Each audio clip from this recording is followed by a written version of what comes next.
औज़ुबिल्लाहिमिनश्शैतानिर्रजीम बिस्मिल्लाहिर्रहमानिर्रहीम।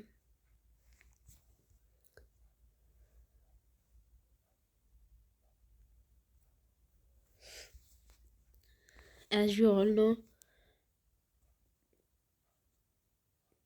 कि computer science preparation के सिलसिले में आज ये हमारा फोर्थ लेसन है और इसमें हमने अनइन्फॉर्म्ड सर्च के एक एल्गोरिदम या आप कह लें एक टेक्निक की बात करनी है जिसका नाम है ब्रेथ फर्स्ट सर्च जो है वो मैंने बता दिया जैसा कि आपको अनइन्फॉर्म्ड सर्च की एक टेक्निक है और इसके अंदर हम डाटा स्ट्रक्चर यूज़ करेंगे फर्स्ट इन फर्स्ट आउट जो कि एक क्यू डाटा स्ट्रक्चर है। शैलोएस्ट नोड है मतलब नियरेस्ट नोड जो है उन सबको कवर किया जाएगा इसमें और इसी तरह से इसको कंप्लीट किया जाएगा। सोल्यूशन इसमें ऑप्टिमल होता है और टाइम कम्प्लेक्सिटी के बारे में हम देखेंगे। एक ट्री है आपके सामने जिसमें एक नोड है, इसके 3 चाइल्ड हैं बी सी और डी। इसी तरह से बी के फर्दर 2 चाइल्ड्स हैं ई और एफ़ और सी के भी 2 चाइल्ड हैं जी और एच। डी का एक चाइल्ड है आई। उसके बाद ई के फर्दर 2 चाइल्ड्स हैं जे और के। जी का एक ही चाइल्ड है एल और आई का चाइल्ड है एम, जबकि एच और एफ़ का कोई चाइल्ड नहीं है। फर्दर अगर हम चलें तो के का एक चाइल्ड है एन। अब ब्रेथ फर्स्ट सर्च जो है ये अनइन्फॉर्म्ड सर्च के अंडर आती है, इसलिए हम इसको ब्रूट फोर्स मेथड भी बोलते हैं और ब्लाइंड सर्च टेक्निक भी कह सकते हैं। इधर अनइन्फॉर्म्ड का जो मतलब है वो ये है कि हमारे पास डोमेन स्पेसिफिक कोई नॉलेज नहीं है।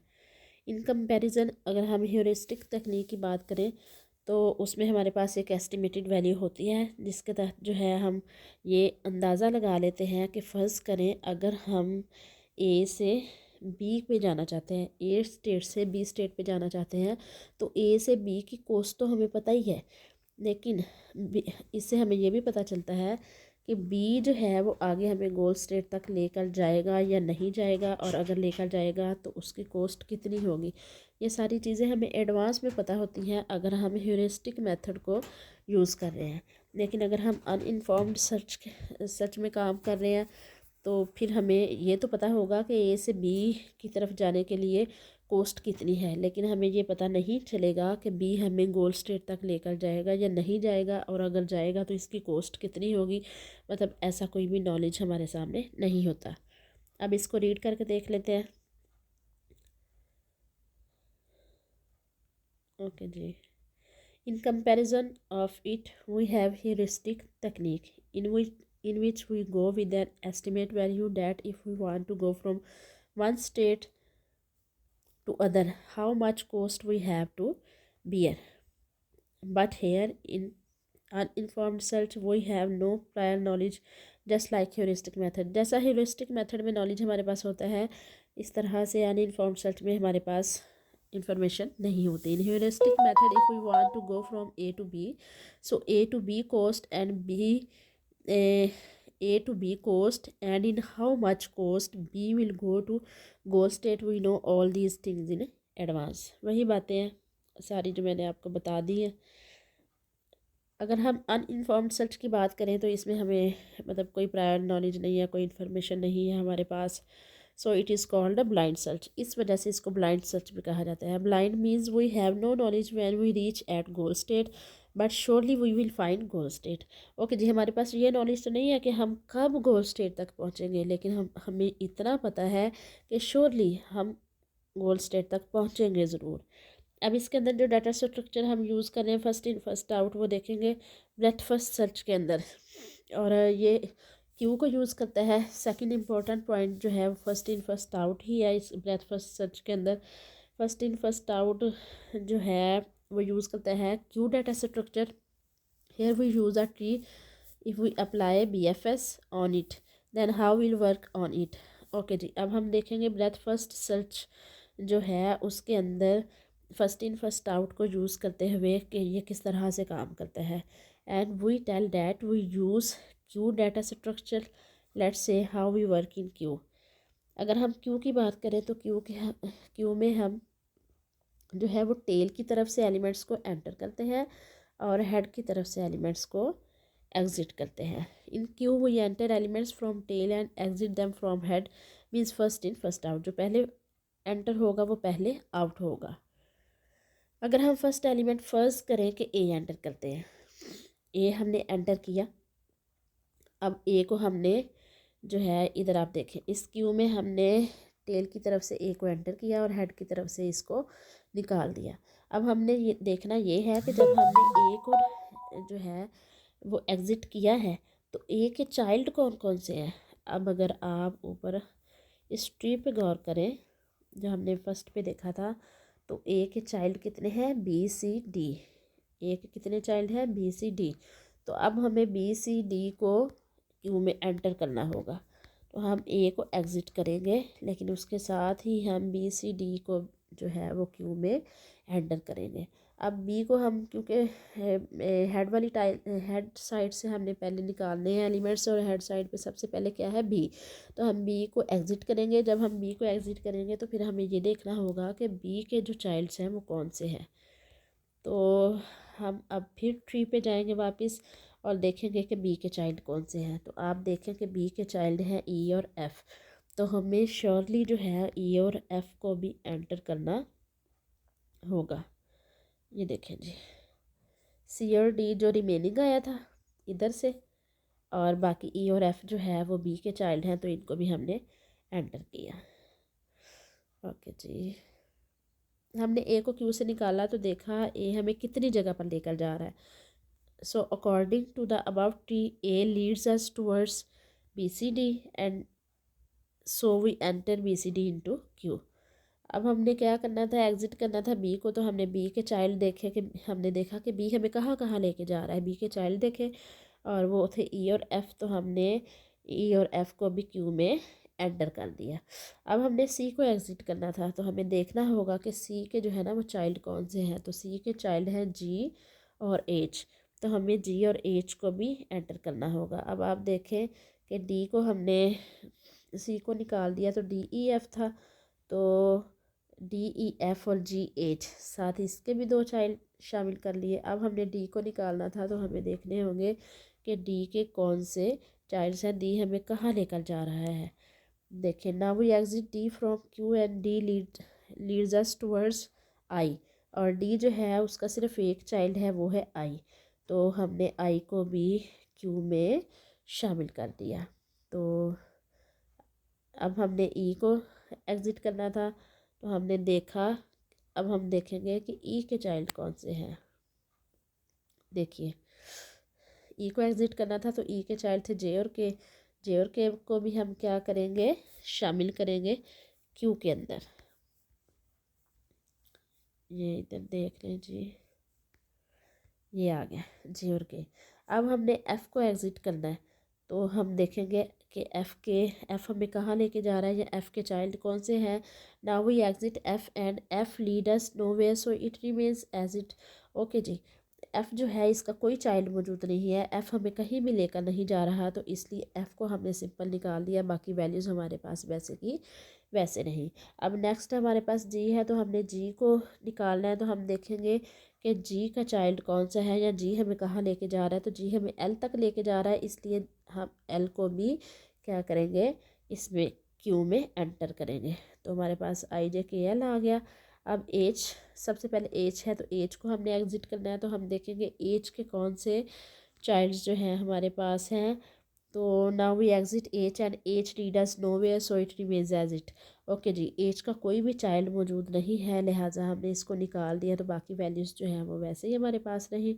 अब हमने आई को एग्ज़िट करना है। तो आई का जो है, now we exit I from queue, I lead us towards M. I हमें एम की तरफ लेके जा रहा है, इसलिए हमने एम को भी एंटर कर दिया। अब हम जे को जो है वो एग्ज़िट करेंगे। जे को एग्ज़िट करेंगे तो जे हमें किसी मतलब इस जे का कोई भी चाइल्ड नहीं है, ये हमें कहीं भी लेकर नहीं जा रहा। तो हमने के एल एम को वैसे का वैसे रहने दिया। अब हमने के को एग्ज़िट करना था तो हमने के को एग्ज़िट किया। तो के हमें एन की तरफ लेके जा रहा था, तो हमने एन को भी लिस्ट में शामिल कर लिया।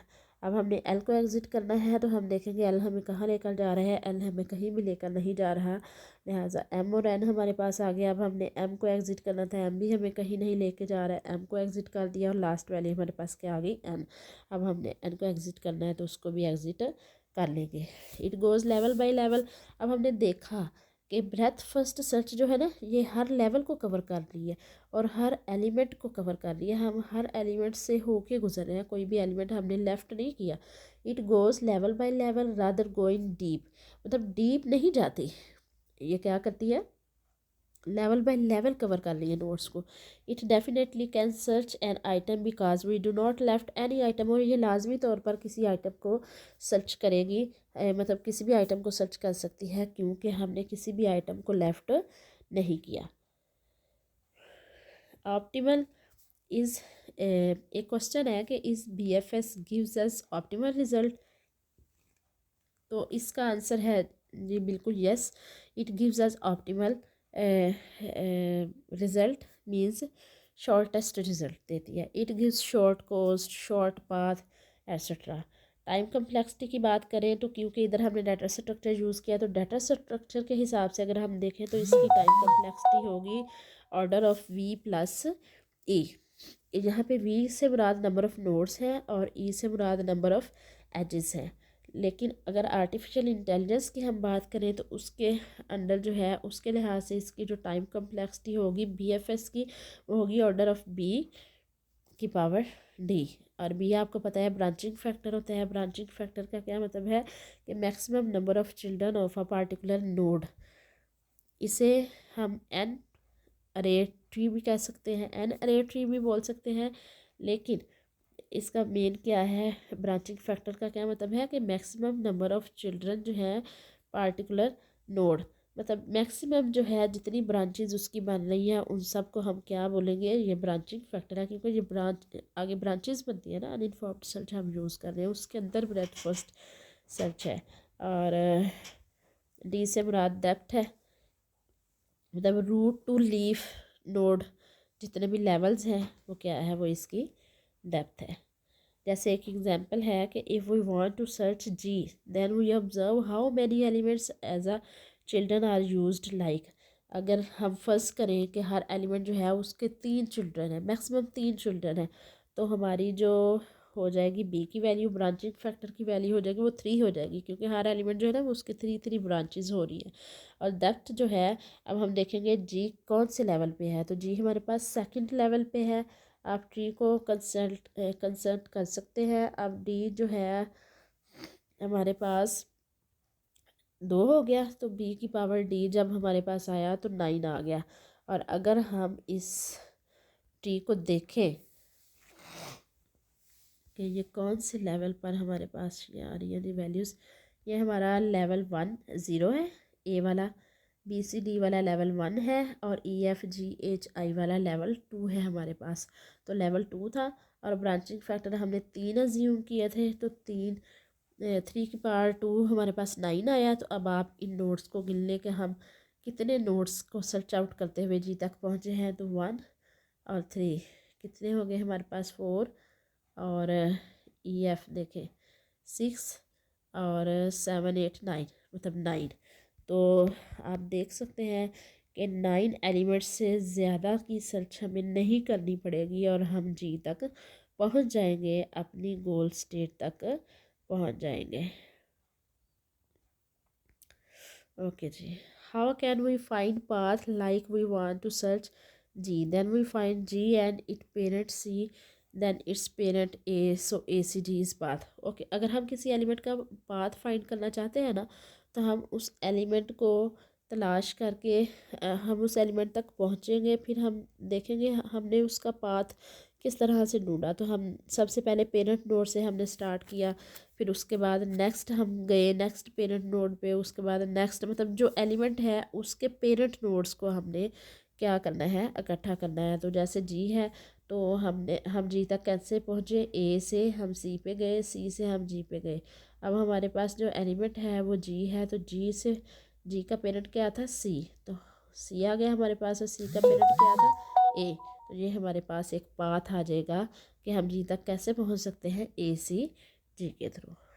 ओके जी, आज के लिए इतना ही है। थैंक्स फॉर वॉचिंग और स्टे ब्लेस्ड, स्टे ट्यून्ड।